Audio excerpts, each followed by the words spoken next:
Hello everyone. Now the topic is sanitation. In the last lecture, we discussed about the principles of planning. Okay, we already discussed about the aspect, prospect, privacy, grouping, roominess, circulation, elegance, flexibility. Okay, so now we discuss about the ninth number principle, sanitation. Okay, basically it means to make a provision for light, ventilation, and thermal comfort consideration and other services. Okay, sufficient line, cleanliness, ventilation, and sanitary units are the main consideration in the unit. So we start with the lighting. Okay, it is important from the point of view of illumination and hygiene. Lighting may be natural or artificial. The second is ventilation. It is a system of supplying or removing air by natural or mechanical means to or from any enclosed space to create the maintain compatible condition, comfortable conditions. Okay, and the third one is the second is cleanliness. The third is cleanliness.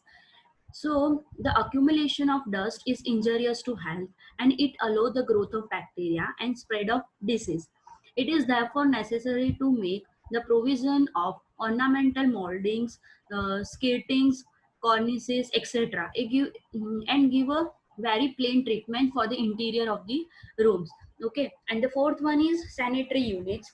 So this include sanitary conveniences such as water closet, WC, bath, urinals, toilet, and etc.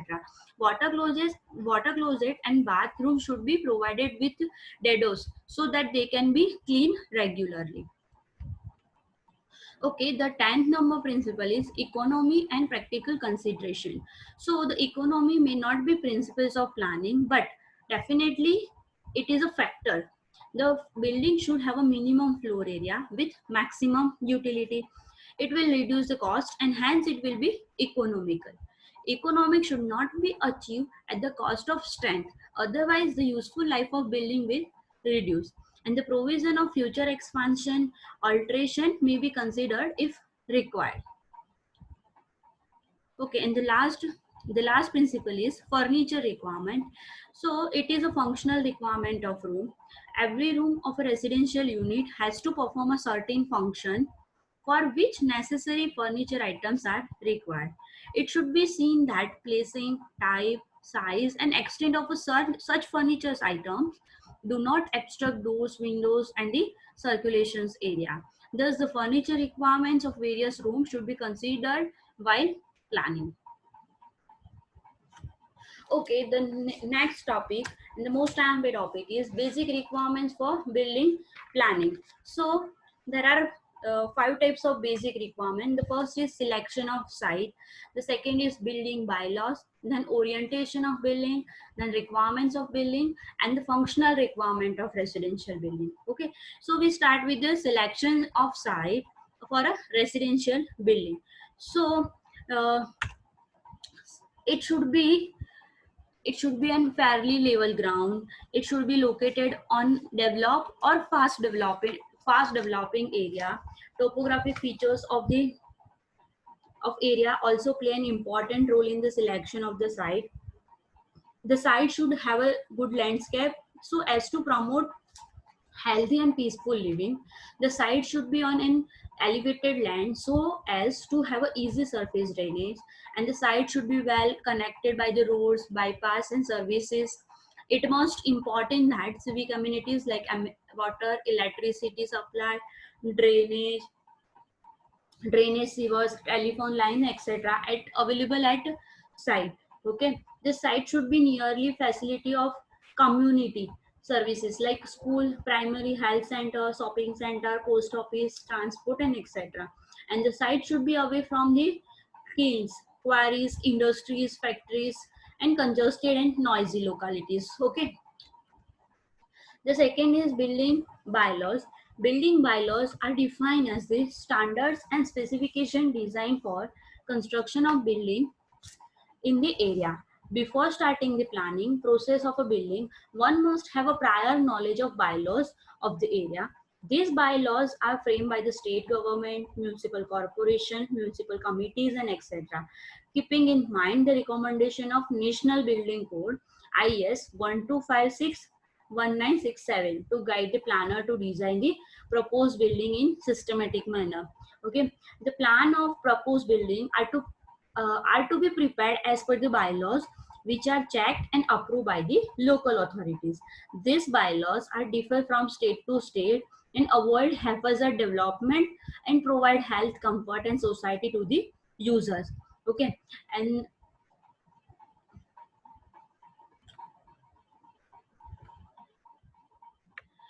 here the one definition are given. So definition is built up area. So what is built up area? The definition is the area covered by building immediately above the plinth level.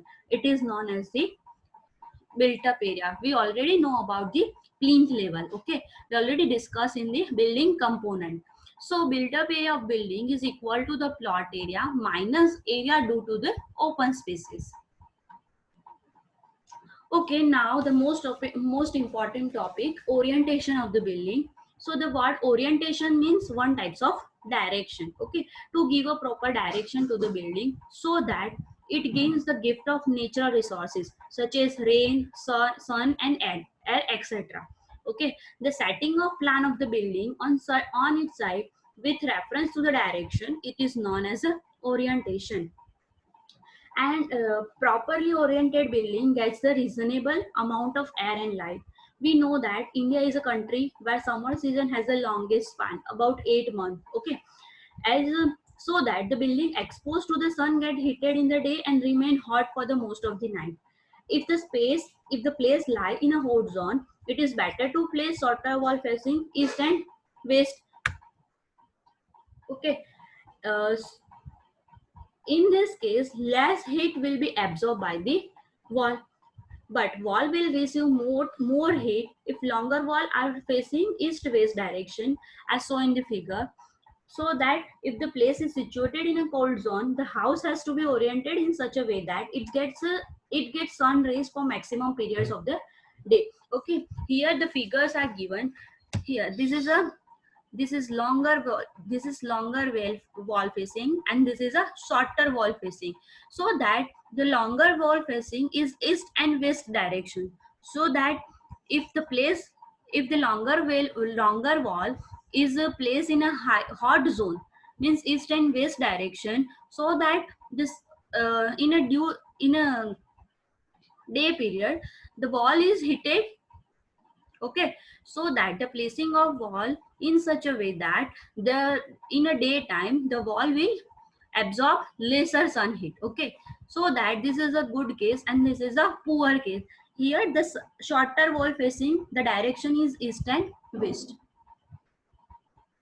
Okay, now suggestion for the good orientation. The first suggestion is, if the ground surrounding the building is provided with the grass or trees or vegetation, it will considerably help in reducing the temperature of the building. Okay, then second is the building usually southwest to catch the breeze which blow in summer in that direction. Okay, the third one is sufficient number of windows and ventilators at suitable level from the floor should be provided for sufficient light and movement of the air.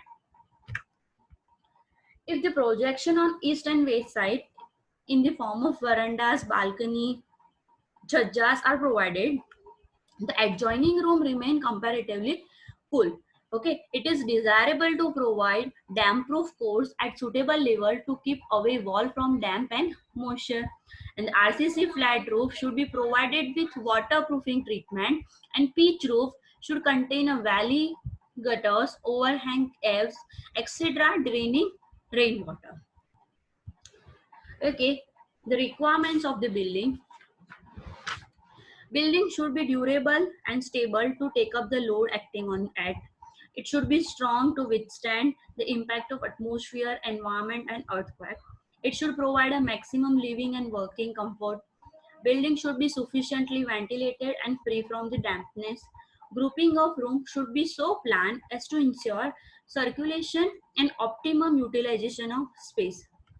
The circulation of the building circulation of the building as a whole should be planned in such a way that so as to make the maximum use of natural gift of sunlight and air.